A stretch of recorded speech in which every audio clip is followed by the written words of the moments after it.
Lo escuché y me gustó. No le voy a decir, le sería mentiroso si le dijera el Espíritu Santo me lo reveló y lo puso en mi corazón. Sería mentiroso. Es un mensaje que escuché y me gustó tanto y tuve el sentido y dije, se lo voy a compartir a la iglesia. Lo aprendí y el Espíritu Santo me dará lo mismo a mí también. Pero hoy voy a hablar de la iglesia y la gran tribulación. Amén. Es un mensaje diferente. Siempre estamos predicando el día domingo mensajes evangelísticos, mensajes de restauración, pero hoy va a ser un mensaje a la iglesia. Es un mensaje muy importante para los tiempos postreros que estamos viviendo. Amén. Vamos entonces a Primera de Tesalonicenses, capítulo 4, versículo 13 al 18. El título de este mensaje, la iglesia y la gran tribulación. Alabado sea su nombre. ¿Cuántos están aquí? No se me duerma. Amén. Exprese su gozo, su alegría en medio de la palabra del Señor. No se duerma. Despierta tú que duermes, dice la palabra. Vamos a la palabra. ¿La encontró? Primera de Tesalonicenses, capítulo 4, versículo 13 al 18. Dice la palabra en el nombre del Padre, del Hijo y del Espíritu Santo. Amén. Tampoco queremos, hermanos, que ignoréis acerca de los que duermen, para que no os entristezcáis como los otros que no tienen esperanza. Porque si creemos que Jesús murió y resucitó, así también traerá Dios con Jesús a los que durmieron en él. Por lo cual os decimos esto en palabra del Señor, que nosotros que vivimos, que habremos quedado hasta la venida del Señor, no precederemos a los que durmieron, porque el Señor mismo, con voz de mando, con voz de arcángel y con trompeta de Dios, descenderá del cielo, y los muertos en Cristo resucitarán primero. Luego nosotros, los que vivimos, los que hayamos quedado, seremos arrebatados juntamente con ellos en las nubes para recibir al Señor en el aire. Y así siempre, y así estaremos siempre con el Señor. Por tanto, alentaos los unos a los otros con estas palabras. Amén. Puede tomar asiento. Alabanzas al Señor, gloria a su nombre. Dios es bueno, hermano mío, y para siempre su misericordia. Amén. Uno de los mensajes más importantes de los últimos tiempos.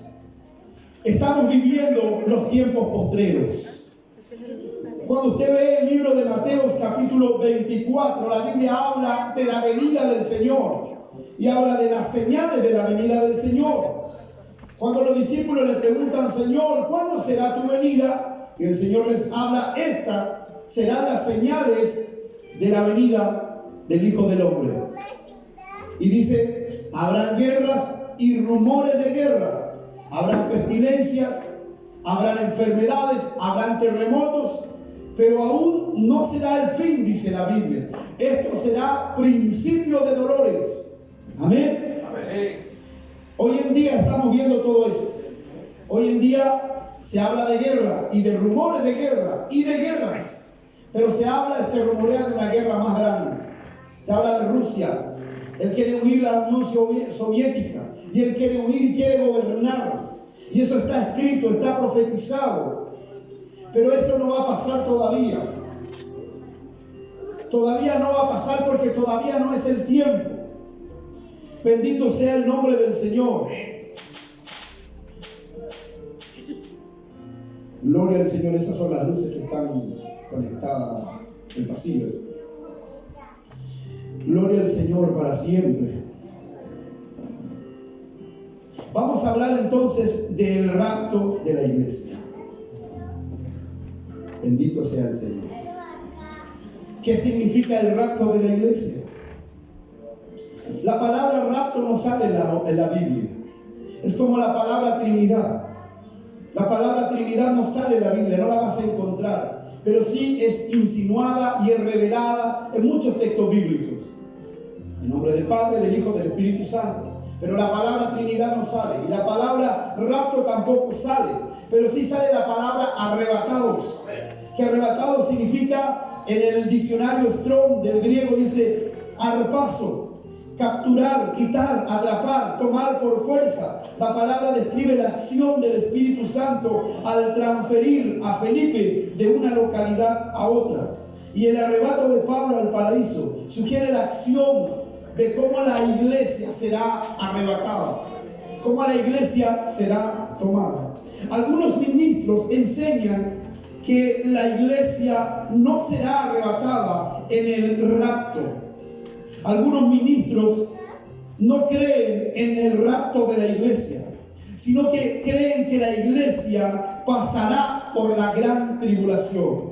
Están muy equivocados, porque la iglesia no pasará por la gran tribulación.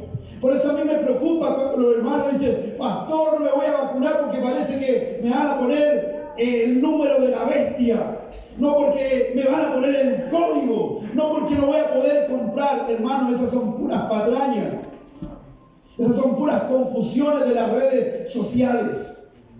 Todavía no ha llegado el tiempo. Bíblicamente todavía no es, y bíblicamente la iglesia no va a pasar por la gran tribulación.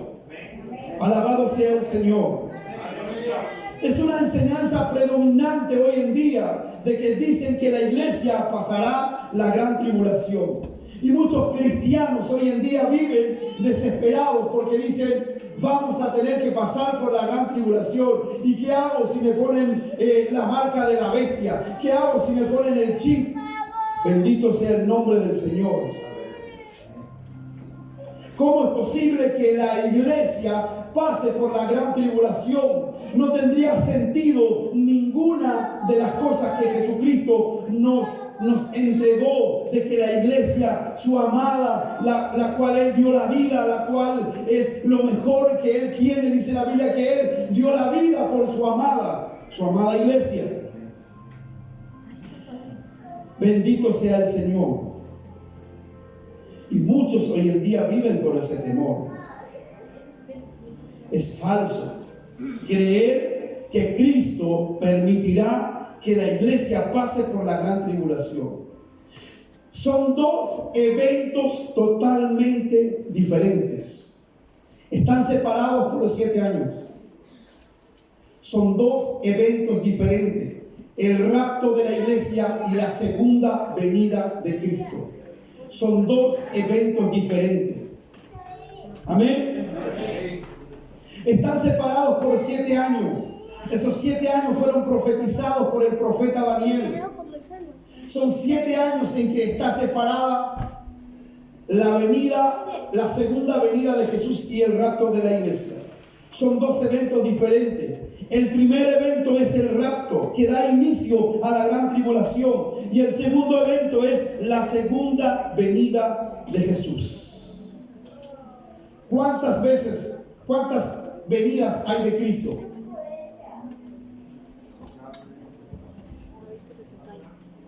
A ver cuántos leen la Biblia y saben. Son 3. Ya vino Cristo. Ahí está la primera venida. Vino como hombre y vino como Dios. Cumplió el plan de salvación. Después tenemos la segunda venida, en donde viene la gran tribulación. Y después viene la tercera venida, cuando Él no viene como cordero, sino que Él viene como juez a establecer el milenio. Después de los 7 años de la gran tribulación. Primer evento, el rapto de la iglesia, y da inicio a la gran tribulación. Segundo evento, la segunda venida de Cristo. ¿De dónde Pablo saca el concepto de que Jesús vendrá a buscar a su esposa? ¿Se acuerda usted de la parábola de las 10 vírgenes? Dice la Biblia que habían 10 vírgenes. Habían 5 que estaban preparadas y 5 que no estaban preparadas. Pero las 10 estaban ahí cortejando y preparando a la esposa. Y se dice que estaban esperando al esposo que vendría a la medianoche, pero ellos no sabían el día ni la hora cuándo el esposo vendría. Simplemente dice que en medio de la noche las 10 cabecearon y de pronto se oye un grito de que viene el esposo. Y las 5 que estaban preparadas dice que salieron al encuentro con su esposo. ¿De dónde Jesús saca esa alegoría? Esa es una tradición judía. El matrimonio judío era de esta manera. Cuando un esposo iba a ofrecer matrimonio a una mujer, lo primero que él hacía, el esposo iba, escogía a una mujer y le decía a la mujer: te vas a casar conmigo. Y luego el esposo se iba a la casa de su padre para poder tener un tiempo.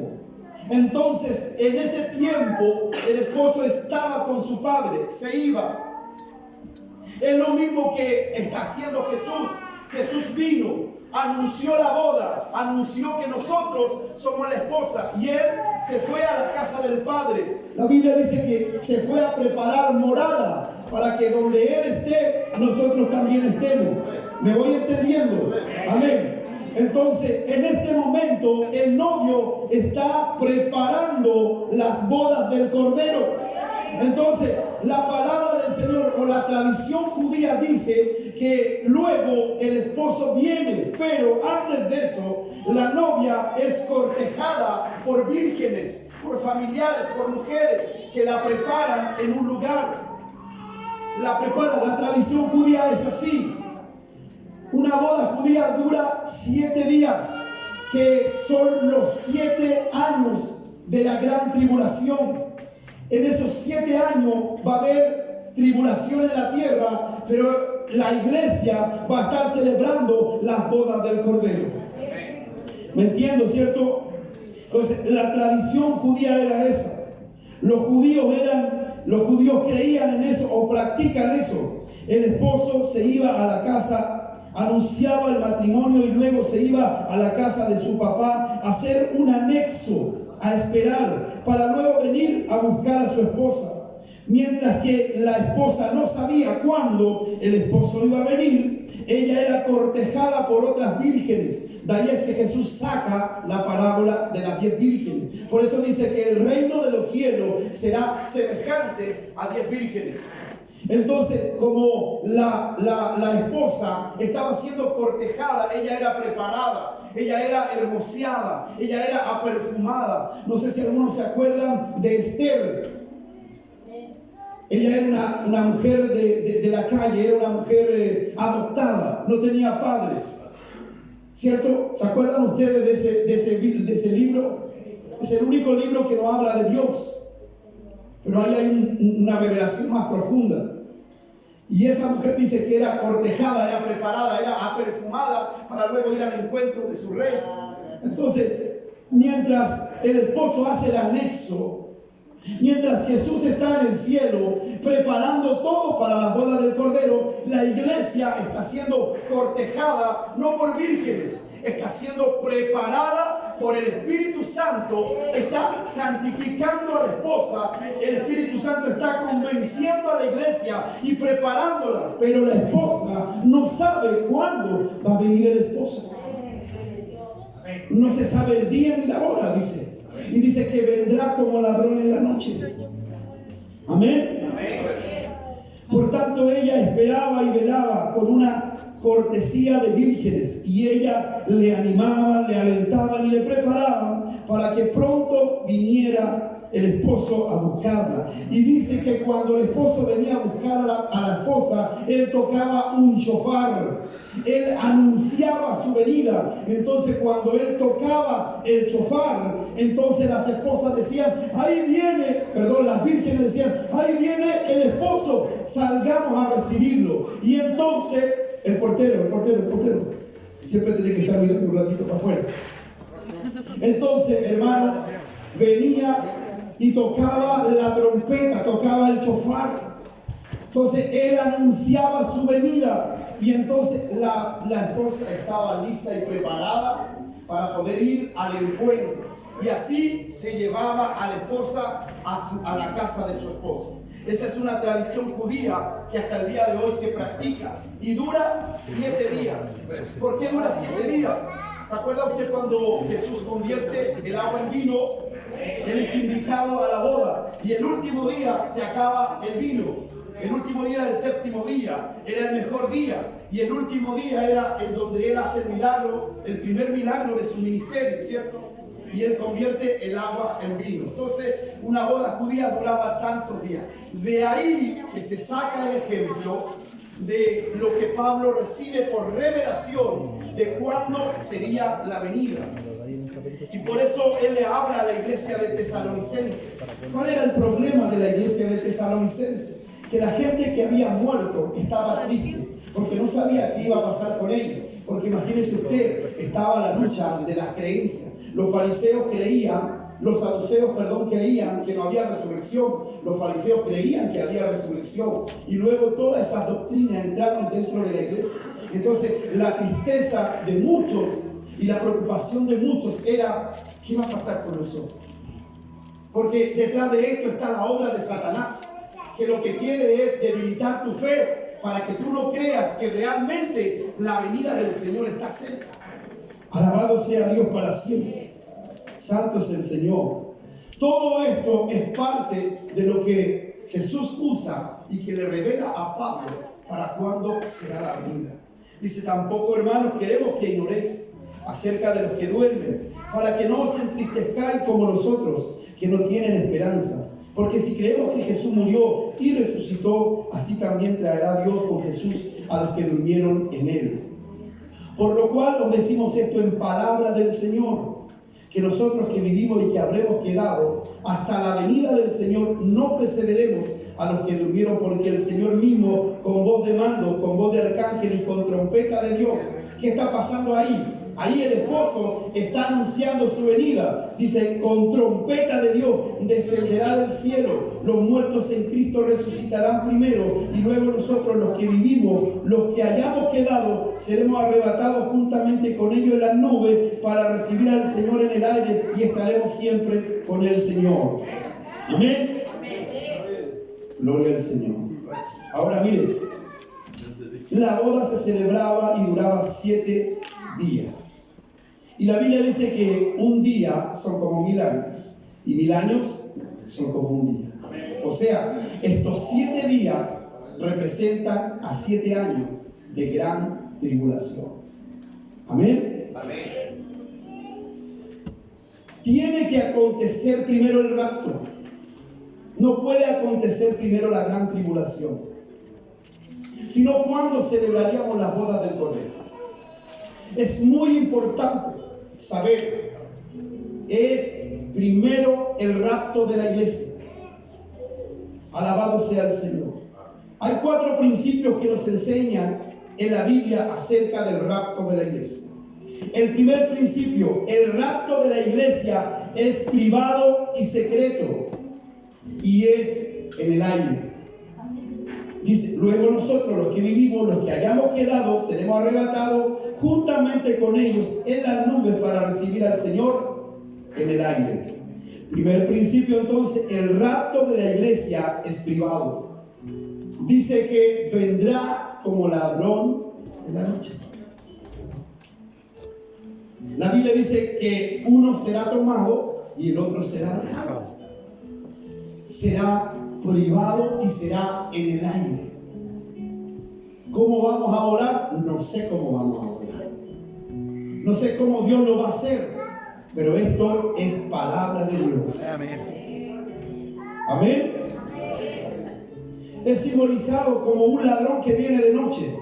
Para el mundo será como un ladrón a la medianoche. ¿Por qué será como un ladrón? Porque va a pasar de repente que van a haber 2 cristianos, uno que fue fiel y el otro que fue infiel. Uno será tomado y el otro será dejado. Y el que despierta va a decir, ¿qué pasó? ¿Dónde está mi esposa? ¿Dónde está mi esposo? ¿Dónde está mi hijo? ¿Dónde está mi hermano? ¿Quién se lo llevó? ¿Vino un ladrón? ¿Se lo robó? Entonces la Biblia dice que será como ladrón en la noche. Entonces el rapto de la iglesia es privado y secreto, y es en el aire. La segunda venida dice que todo ojo le verá. Son 2 cosas diferentes. El rapto de la iglesia es privado. La segunda venida dice que todo ojo le verá. Amén. Amén. Ahora, ¿cómo es posible que Juan haya recibido esta revelación en el libro de Apocalipsis? Años atrás, siglos, cuando él no sabía que iba a haber tecnología. ¿Cómo es posible que todo ojo pueda ver este acontecimiento?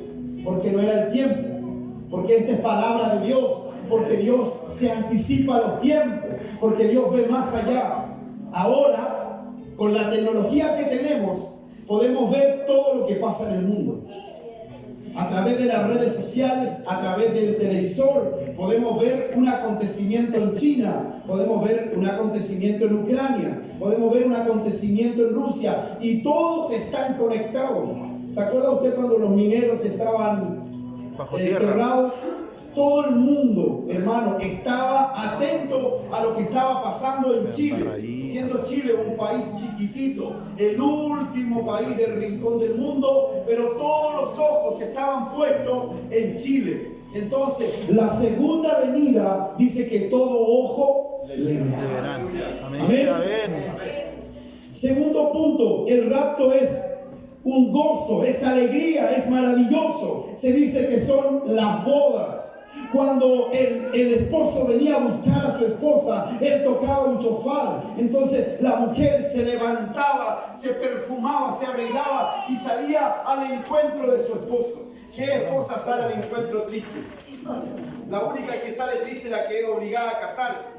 Pero la que no es obligada a casarse sale preparada, perfumada, arreglada, hermosa, lista para ir al encuentro con su esposa. ¿Sí o no? Entonces el rapto de la iglesia será un momento de gloria, un momento glorioso, un momento de felicidad. Y dice Pablo, nosotros los que quedamos seremos arrebatados para estar con Cristo por siempre. Y después de eso viene la boda del Cordero. Porque si el esposo viene a buscar a la esposa, sucesivamente de eso viene la boda.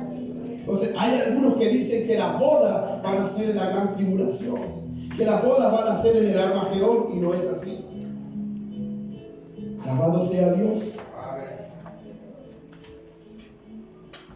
La segunda venida, con diferencia del segundo principio de que el rapto es gozo, es alegría, es un encuentro, es algo fervoroso, son las bodas. Dice, pero la segunda venida es horrorosa. La segunda venida es horrorosa. Hermano Pedro, hermana Fran, por favor, perdón, ayúdenme ahí. Mateo 24, capítulo 29, versículo 30. Vamos a ir avanzando. ¿Terminamos o no terminamos esta predicación hoy día? ¿Cuántos tienen hambre del Señor? ¿Cuántos van entendiendo el mensaje? Mateo. ¿Qué Mateo? Mateo capítulo 24, versículo 29. 24-29. Capítulo 29, versículo 30. 29-30. Aleluya.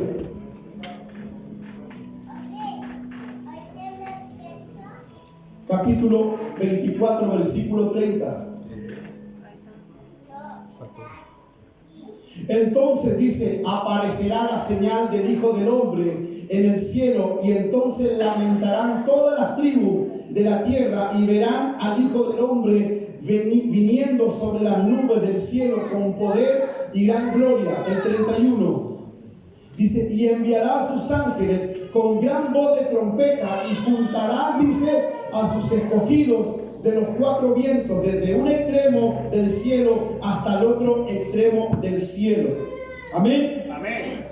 Dice, este es un evento mundial. La segunda venida es horrorosa, según este versículo. Habla de lo desastroso y horroroso que será, pero dice que Él enviará a sus ángeles y tomarán a los escogidos de un extremo y de otro extremo. ¿Para qué? Para que la iglesia no atraviese la gran tribulación. Amén. Es un evento mundial, es un evento cataclísmico. Bendito sea el Señor. Todo ojo le verá. Jesús viene de una manera diferente y a través de esto vemos juicio, pero el rapto de la iglesia es una celebración. Tercer punto, el rapto afecta solo a los creyentes, a nadie más. El rapto afecta solo a los creyentes. Porque el mundo no sabe, el mundo no cree, el mundo no entiende. De pronto el mundo va a correr por las calles a buscar la iglesia. Y dice que correrán a las iglesias y ya las iglesias estarán vacías. Alabado sea el Señor. Por eso el rapto de la iglesia solo afecta a la iglesia, a los creyentes, a los que son fieles. Porque dentro de la iglesia no se van todos. Se van los que son fieles. Se van los que han decidido negarse a sí mismos. Se van los que han decidido tomar la cruz y seguir. Pero aún estamos a tiempo. Amén. La diferencia de que el rapto afecta solo a los creyentes, la segunda venida afecta a todo el globo terráqueo. Todo ojo le verá, dice. Cuarto punto, el rapto trae recompensa y bendición. La segunda venida trae juicio, lamento y reproche. Por eso el que enseña que las bodas del Cordero serán en la segunda venida está totalmente equivocado de acuerdo a los parámetros bíblicos.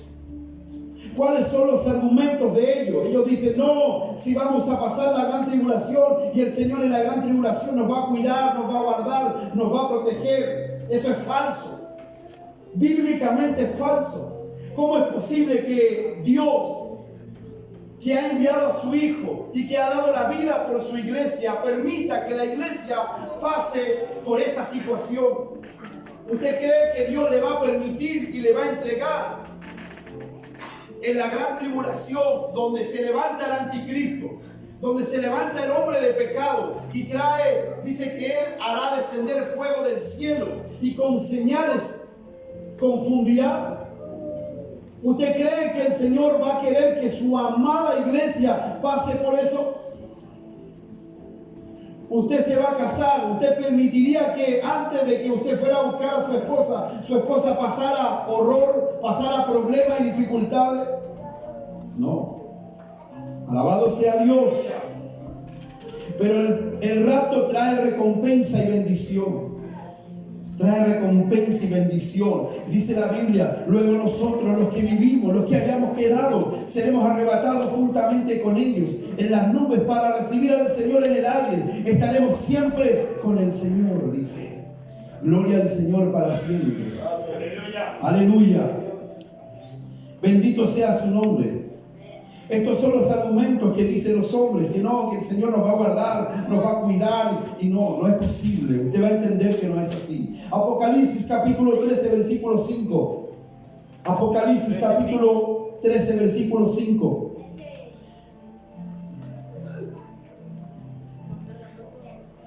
Dios no va a exponer a su iglesia, a su amada, no la va a exponer a tener que vivir en el gobierno del anticristo. Dice, también se le dio boca que hablaba grandes cosas y blasfemias, y se le dio autoridad para actuar 42 meses. Avance, hermana. Y abrió su boca en blasfemia contra Dios para blasfemar de su nombre y de su tabernáculo y de los que moran en el cielo. El 7. Y se le permitió hacer guerra contra los santos y vencerlos. También se le dio autoridad sobre toda tribu y todo pueblo y toda lengua y toda nación. Alabado sea el Señor para siempre. ¿Cómo es posible que Dios permita que su iglesia tenga que pasar por un gobierno diabólico, por una entidad demoníaca? Alabado sea el nombre del Señor. Dios no va a arriesgar a su amada a pasar por esa condición. La Biblia nos enseña que en el rapto seremos levantados todos aquellos los que somos fieles hasta la muerte. Primera de Tesalonicenses capítulo 1 versículo 9. Ya vamos a terminar. Ya entramos a tierra derecha con este mensaje. La Biblia dice que seremos levantados todos aquellos que somos fieles. Primera de Tesalonicenses capítulo 1 versículo 9. Porque ellos mismos cuentan de nosotros la manera en que nos recibiste y cómo os convertiste de los ídolos a Dios para servir al Dios vivo y verdadero. El 10. y esperar de los cielos a su Hijo, al cual resucitó de los muertos a Jesús, quien nos libra de la ira venidera. Ahí está más que dicho. ¿Una WhatsApp? Dios nos libra de la ira venidera, y la ira venidera es la gran tribulación. Dios va a librar a su iglesia de la ira venidera. Dios no va a permitir, no tiene sentido que nosotros veamos a Cristo venir y Dios permita que pasemos por la gran tribulación, porque el gobierno va a ser un gobierno diabólico.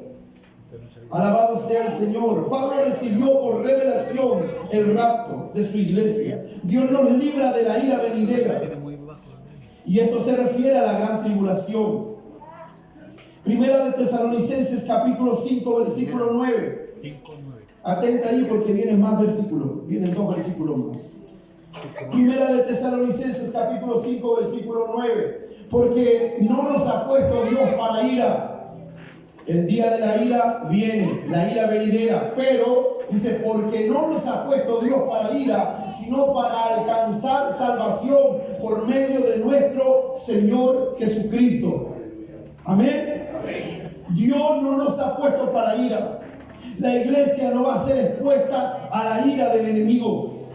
Por eso la iglesia no va a atravesar la gran tribulación. Así que estése tranquilo. No piense usted que va a venir alguien y lo van a marcar como marcan a los animales, o lo van a marcar con un chip, o le van a poner una vacuna y le van a poner el número de la bestia. No piensen eso, porque eso no va a acontecer. La iglesia va a ser arrebatada antes. Amén. ¿Cuántos lo creen? ¿Cuántos esperan la venida del Señor? Gloria a Dios. Aleluya. Lucas capítulo 21 versículo 34. Si alguien quiere esta predicación, después me la pide, si la quiere estudiar. 21, 34. Lucas capítulo 21 versículo 34. Mirad también por vosotros mismos que vuestros corazones no se carguen de glotonería y embriaguez y de los afanes de esta vida, y venga de repente sobre vosotros aquel día. Avance un poquito más. Porque como un lazo vendrá sobre todos los que habitan sobre la faz de la tierra. 36. Velad pues en todo tiempo, orando, que seáis tenidos por dignos de escapar de todas estas cosas que vendrán y de estar en pie delante del Hijo del Hombre. ¿Por qué dice velad? Porque según la tradición judía, hubieron 5 vírgenes que no tenían su aceite de reserva.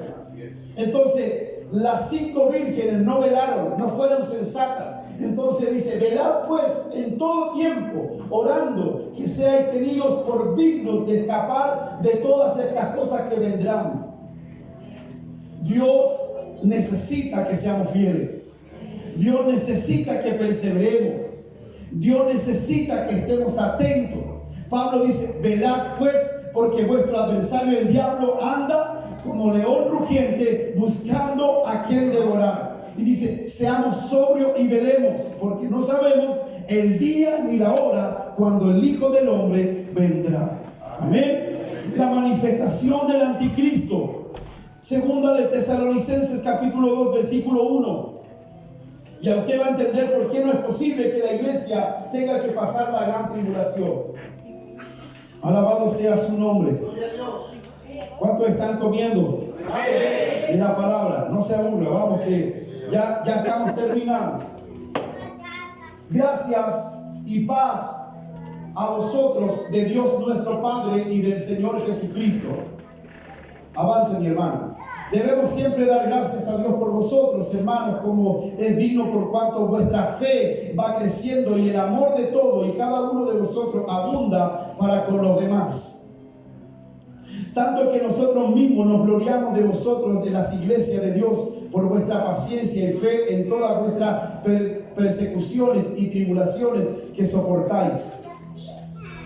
Esto es demostración del justo juicio de Dios, para que seáis tenidos por dignos del reino de Dios, por el cual asimismo padecéis. Parece que estamos equivocados, pero sigan, cánteme con el otro. Dice esto de segunda de Tesalonicenses Vamos en el 5, esto es demostración del justo juicio. Avance, hermana. Dele. Porque es el 6. Porque es justo delante de Dios pagar con tribulación a los que os atribulan. Y a vosotros que sois atribulados, daros reposo con nosotros. No es nada ese versículo, hermano. Déjeme ver si lo encuentro. Alabado sea el Señor. Usted esté clamando, hermano, que yo no estoy nervioso, yo estoy tranquilo. Sino que el diablo a veces nos quiere perturbar para que la iglesia no entienda estos mensajes, para que la iglesia se prepare. ¿Qué es lo que quiere el diablo? Que estemos distraídos, que perdamos el tiempo, que no velemos, que no disfrutemos, que no busquemos a Dios. Entonces, que si nosotros no buscamos a Dios, lo que pasa es que cuando venga el esposo vamos a estar distraídos, vamos a estar en un montón de otras cosas y no haciendo la voluntad del Señor. Amén. Amén. Es segunda de Tesalonicenses capítulo 2 versículo 1. 2:1. Se lo leo acá. Dice, pero con respecto a la venida de nuestro Señor Jesucristo y nuestra reunión con Él, ¿de qué es lo que está hablando? De la venida, del encuentro, dice. Pero con respecto a la venida de nuestro Señor Jesucristo y nuestra reunión con Él, os rogamos, hermanos. Ahí se da cuenta usted que está hablando de ese encuentro que vamos a tener con Él en el cielo, ¿cierto? Que no os dejéis mover fácilmente de vuestro modo de pensar. ¿Por qué? Porque la iglesia estaba siendo perturbada para que no creyera que la segunda venida de Cristo sería algo real. Y es lo que hoy en día pasa. Dice, no, si esto es una película de Hollywood, esto es una ciencia ficción, esto no va a pasar. Entonces, hacemos lo que queremos, vamos cuando queremos, nos santificamos cuando queremos, buscamos a Dios cuando queremos. Pero esto no es así. Dice, que no os dejéis mover fácilmente de vuestro modo de pensar, ni os conturbéis, ni por espíritu, ni por palabra, ni por carta, como si fuera nuestra, en el sentido de que el día del Señor está cerca. Ahora sí, avance. Nadie nos engañe en ninguna manera, porque no vendrán sin que antes, mire, venga la apostasía y se manifieste el hombre de pecado, el hijo de perdición. ¿Quién es el hijo de perdición? El anticristo, el cual se opone y se levanta contra todo lo que se llama Dios, os es objeto de culto, tanto que se sienta en el templo de Dios como Dios, haciéndose pasar por Dios. ¿No os acordéis que cuando yo estaba todavía con vosotros os decía esto? Y ahora vosotros sabéis lo que lo detiene. Mira, y ahí está lo que te quiero decir yo. Y ahora vosotros sabéis lo que lo detiene, a fin de que a su debido tiempo se manifieste. Manténgase ahí, dice. Porque ya está en acción el misterio de la iniquidad. Solo que hay quienes al presente lo detienen hasta que a su vez sea quitado de en medio. ¿Qué significa esto? La iglesia en este momento detiene la manifestación del anticristo. Lo que hoy tenemos como anticristo es un sistema. El sistema que hoy recibimos en la educación, en el gobierno, en la política, en el mundo, es un sistema anticristo. El feminismo de hoy en día es antibíblico. Es antibíblico. El feminismo es un espíritu jezabélico que quiere gobernar a la mujer. ¿Sabe? El espíritu jezabélico lo que hace es odiar al hombre. Ellas se sienten autosuficientes, no necesitan a Dios. Son capaces de abortar, están en favor del aborto. Es un sistema anticristo. Lo que detiene la manifestación del anticristo en la iglesia. Cuando la iglesia sea tomada de este lugar, mi pregunta es esta. Un día se la hice a un hermano. Cuando el Señor venga por su iglesia, ¿el Espíritu Santo se va con la iglesia o se queda?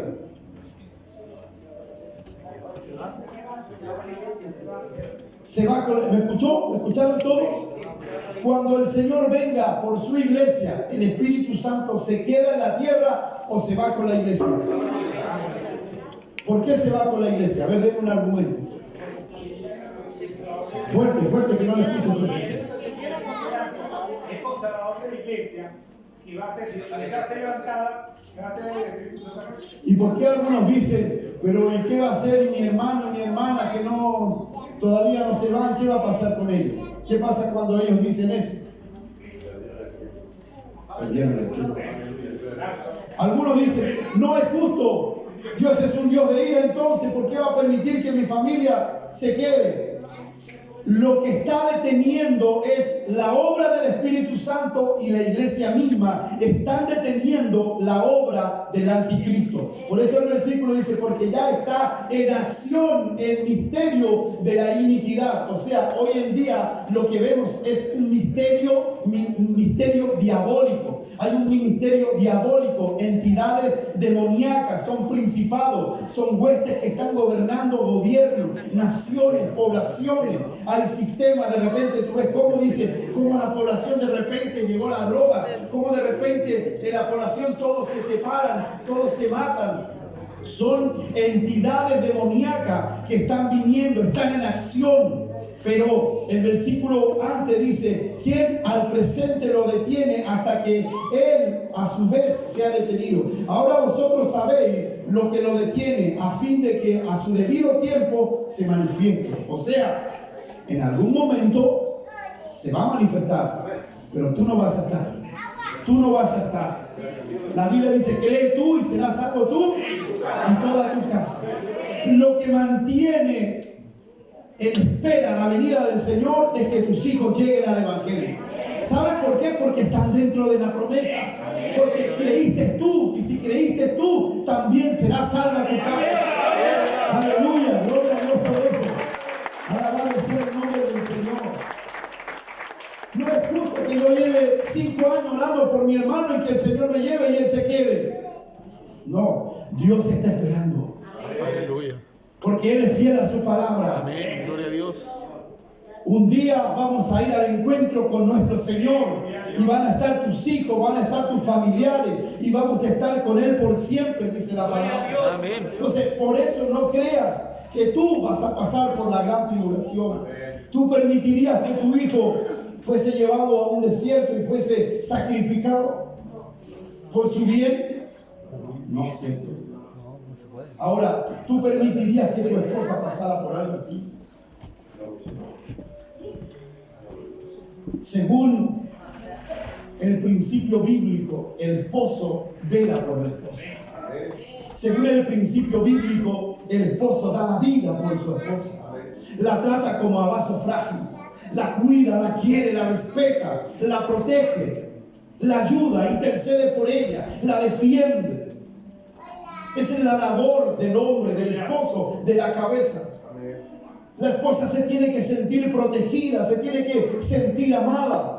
Cada palabra que Dios nos entrega, por ejemplo, el libro de los Cantares, cuando habla de mi amado, el que ama mi alma, salí por las noches a buscar al que ama mi alma, porque el Señor ama a su iglesia. El Señor ama a su iglesia.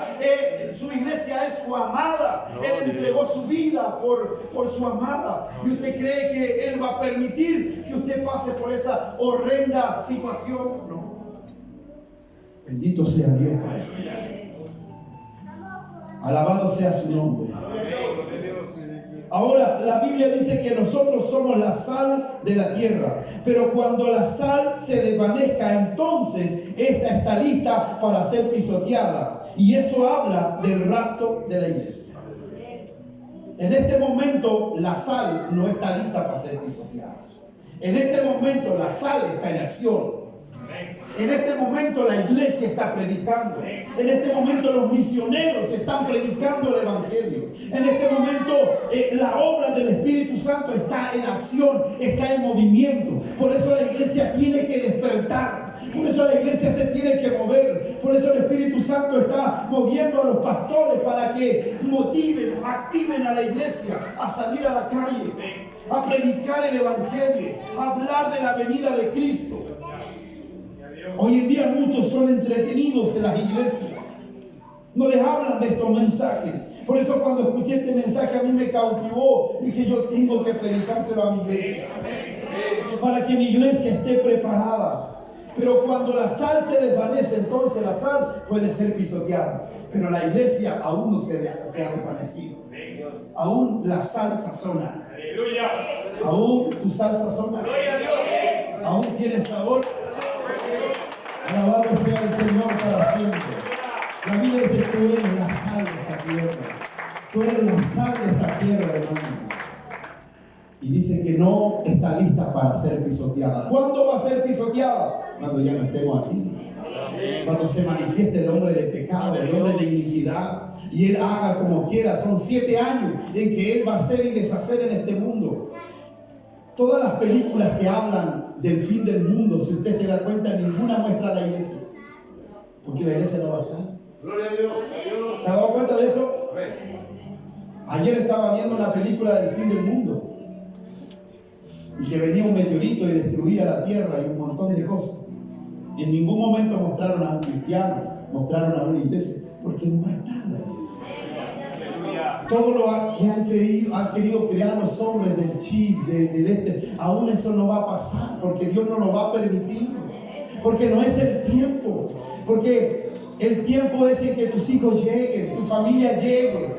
Muchos más sean salvos. Ese hermano que anda por ahí, ese hijo que anda por ahí, tiene que llegar a este lugar. Y cuando Él llegue, entonces el Señor nos va a llevar y vamos a servir eternamente con Él en los cielos. Dice la palabra, hermano. Hay 4 imágenes proféticas en la Biblia que hablan de la venida del Señor. Primero, Noé y su familia. La Biblia dice que Dios le dijo a Noé: construye un arca porque va a llover. Y él, mientras construía, él predicaba el evangelio, ¿cierto? Él grababa, predicaba. Llegaba la gente y decía: ridículo, si aquí no ha llovido nunca. ¿Estáis locos? ¿Cómo se te ocurre que estáis construyendo tremendo? ¿Quién vio? Todopoderoso Dios. 2. ¿Qué lo dijo? ¿Qué es lo que le dice el Señor a ese hombre? Construye un arca. ¿Qué le decía a la gente? Ridículo. Loco, le decía: ¿cómo se te ocurre? Aquí nunca va a pasar. ¿Y pasó o no pasó? Imagen profética. Por eso dice Jesús que la venida del Señor será como en los días de Noé. ¿Qué pasó con Noé? Noé, mientras construía, era criticado y él predicaba. Ahora, cuando vino el diluvio, ¿qué es lo que hizo Dios? ¿Dejó a Noé ahí? Dice que se salvó él y su familia. Porque Dios no va a permitir que tú pases por esa horrenda tribulación. Dios lo rescató antes, lo hizo pasar, le hizo predicar la palabra, le hizo anunciar. Dice que fue pregonero de justicia, evangelizó, fue un pentecostal de tomo y lomo, Noé predicando el evangelio, mientras otros se reían.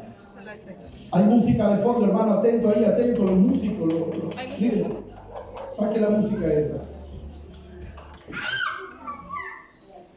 Bendito sea el Señor para siempre. Noé fue librado de esta horrenda situación. Segunda imagen profética, Lot y su familia. También dice la palabra del Señor que los días, la venida del Señor será como en los días de Sodoma y Gomorra, o en los días de Lot. ¿Qué pasó con Lot? ¿Dónde estaba Lot? Estaba en Sodoma y Gomorra, una ciudad perversa, en la misma condición que hoy en día está el mundo, el lesbianismo, y vemos tantas cosas hoy en día. Pero Dios, a través de la intercesión de Abraham, Lot fue librado.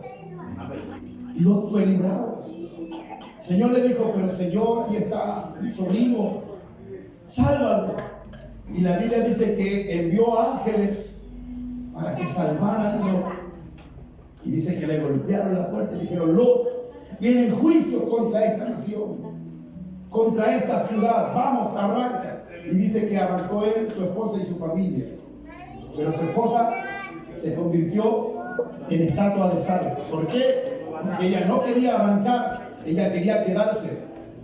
Ella estaba aferrada a los afanes de ese mundo. Pero así será también la venida del Señor. ¿Cuál es el propósito? Que Dios libró a Lot de esta situación. Ahora, otra imagen profética, Elías, el profeta, cuando fue amenazado por todo un sistema jezabélico, una entidad demoníaca lo desafió y lo amenazó que lo iba a matar. ¿Qué es lo que hizo el Señor? Se lo llevó, lo arrebató al cielo. Dice, carro de fuego. Vinieron y arrebataron a Elías antes que viniera el ataque de Jezabel. Dios lo libró de la muerte. Dios lo libró de esa tribulación. Esa es otra tipología del rapto de la iglesia. Otra imagen profética, Enoc. Enoc caminó con Dios y Dios se lo llevó. ¿Cómo? No lo sé, pero se lo llevó en vida. Elías fue arrebatado en vida. Y esos son las tipologías del rapto de la iglesia. Para darnos a nosotros a entender que la iglesia no va a atravesar la gran tribulación. En la segunda venida vemos juicio. Jesús no viene como cordero, sino viene como juez. Y luego viene el milenio y el rapto, dice, pero el rapto es un encuentro sobrenatural. No seremos desposados como la iglesia, como novia, porque tenemos las arras del Espíritu. ¿Cuántos han oído hablar de las arras del Espíritu? ¿Qué es lo que entiende de las arras del Espíritu? ¿Ha escuchado usted oír que Pablo nos dice, vosotros tenemos las arras del Espíritu? Las arras. Por eso tú no estás desposada. Recuerda, como dice la tradición, el esposo está preparando el escenario en la casa de papá y luego él va a venir a buscar a su esposa. ¿Qué es lo que haces tú cuando le pides matrimonio a tu esposa? ¿Qué le das? Un anillo de compromiso. Las arras del Espíritu son el anillo de compromiso de la iglesia. Las arras del Espíritu es un sello de garantía. Las arras del Espíritu es la marca de que no somos de este mundo. Es la marca del esposo.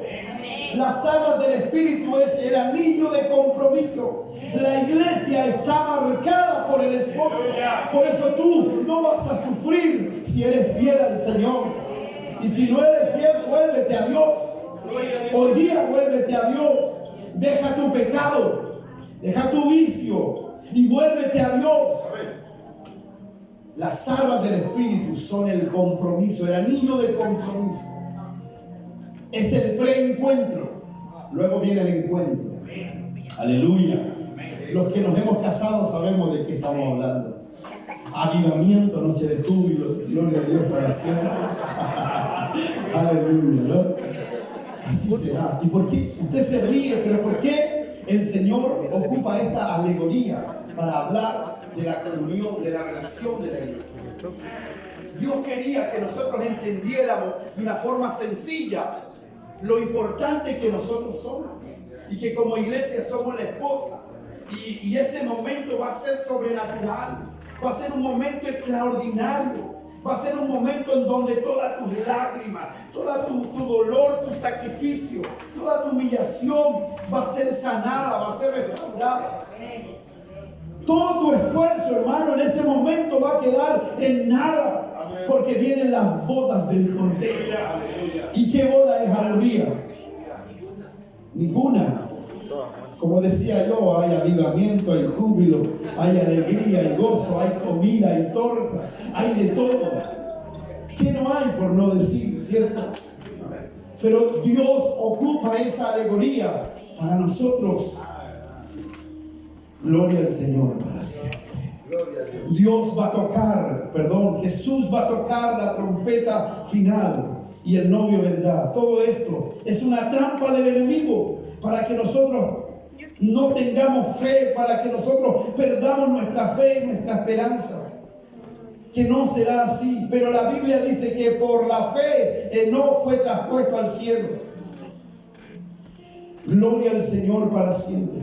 Mire lo que dice el último versículo. Yo ya con esto termino, hermano.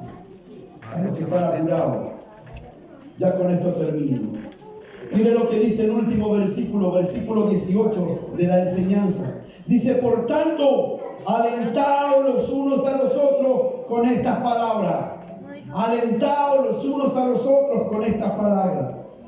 Pero si pasáramos nosotros la gran tribulación, ¿cómo nos podríamos alentar con estas palabras? ¿Cómo podríamos tener consuelo con estas palabras? Reflexión. La Biblia dice que la segunda venida todo ojo le verá. Pero ¿cómo yo en la gran tribulación, Santiago, cómo en la gran tribulación yo te podría alentar si yo te dijera, ¿sabes qué? A tu hermano le van a cortar la cabeza? Pero te aliento, te vas a alentar. No. Entonces, ¿por qué Pablo dice, por tanto, alentaos los unos a los otros con estas palabras? Dando a entender que el aliento que yo voy a recibir es que en el encuentro, en el rapto, vamos a ser bendecidos, vamos a ser llevados al cielo. Pero yo no creo que en la gran tribulación yo te pueda alentar. Porque va a ser terrible, va a ser horroroso, va a haber lamento, van a haber muchas cosas. ¿Qué es lo que quiere el enemigo? Que tú no creas. El enemigo no quiere que tú creas. Pero la Biblia dice que por la fe no fue traspuesto. ¿Qué necesito? Tener fe. ¿Qué necesito? Creer que así será. ¿Qué necesito? Prepararme para ir al encuentro. Recuerda que las 10 vírgenes estaban preparándose. La esposa se estaba preparando. Este es tiempo de preparación. Este es tiempo en donde tú te preparas para ir al encuentro. Cuando tú te hermoseas, te santificas. Cuando tú oras, te estás hermoseando. Cuando tú te esfuerzas, te estás hermoseando. Cuando tú corres la segunda milla, te estás esforzando. No permitas que el enemigo te diga, no, si esto es mentira, esto no va a pasar. Sí va a pasar. Está escrito que así será. Pero la iglesia no pasará la gran tribulación, sino que la iglesia irá al encuentro con su Señor. ¿Usted lo cree? Yo lo creo, hermano. Por eso, hermano, yo me esfuerzo todos los días. Por eso la Biblia dice que el que se santifique, santifíquese más. El que ore, ore más. Para que no seáis pillados por indignos, sino por dignos de recibir la corona incorruptible.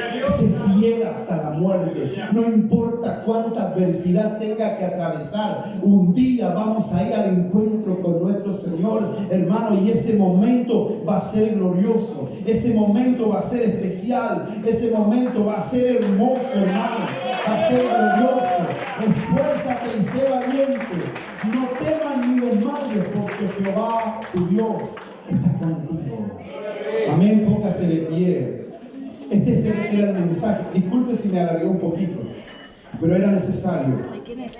Era necesario. ¿Cuántos aprendieron de esta palabra? ¿Cuántos nunca habían escuchado un mensaje así? ¿A cuántos no le habían hablado de la segunda venida? Después usted me pide por WhatsApp los apuntes de la predicación. Yo se lo doy sin ningún problema si lo quiere leer y lo quiere estudiar y lo quiere analizar en su casa. Alabado sea el nombre del Señor para siempre. Bendito sea su nombre. Dios es bueno, hermano. Para siempre su misericordia. En este momento Dios está preparando las bodas del Cordero. Está preparando todo. Por eso Él dijo, me voy a preparar un lugar. Por eso estás en el mejor lugar. Por eso estás en el lugar correcto. Dios bendiga al hijo de mi hermana Elizabeth. ¿Cómo se llama él? Ignacio. Dios te bendiga, Ignacio. Dios le bendiga a ese hijo. Dios bendiga a esa joven que está ahí. ¿Con quién vino usted? Con la Yamil. ¿Es familiar? Dios me la bendiga. Llegó al mejor lugar. Llegó a tiempo. Porque Dios le ama. Por eso llegó al lugar correcto. Amén. Y todos los que están aquí son príncipes. Dios bendiga a los jóvenes, ya los conocemos, son los amigos de Josué, que ahí también están viniendo a esta iglesia. Dios les bendiga, los invitamos para el viernes 8 de abril a un trabajo social. Todos los jóvenes deben guiar el trabajo social que vamos a hacer. Vamos a ir a los hospitales, vamos a ir a los puentes, vamos a llevar el evangelio, lo hacemos en la noche. Porque en la noche donde ellos van a la ruca y van a encerrarse a los hospitales, así que nosotros ya lo hemos hecho, tenemos training en esto, así que para nosotros no es nada nuevo, pero queremos motivar a los jóvenes y a los demás para que lo hagan. Y no se olviden Domingo 1 de mayo, encuentro cara a cara con Dios. Ya vamos a estar dando los cupos para que se puedan anotar. Vamos a estar dando los precios, el valor de ese encuentro para que usted sea bendecido. Amén. Damos gracias al Señor siempre porque nos mantiene sano el Señor. Y mi hermano David ya está acá en la iglesia. Dios lo bendiga. Señor lo sanó. Señor, mira, tu esposa creyó una palabra. El Señor el día domingo le dijo: el Señor tomará a tu esposo el día lunes a primera hora y entrará al pabellón. Y así fue, se cumplió la palabra. La mujer sabia edifica la casa. Dios bendiga a mi hermano que ya fue operado y lo pasó mal, pero al final vino lo mejor. Por lo menos ya fue sano de esa cosa y Dios lo operó y sé que Dios fue con él. Amén. Así que Dios bendiga a mi hermano David, a mi hermana Fabiola, que ya llevan un tiempo sirviendo en este lugar. Gracias le damos al Señor por eso. Cierre sus ojos. Tenemos que orar por esta palabra.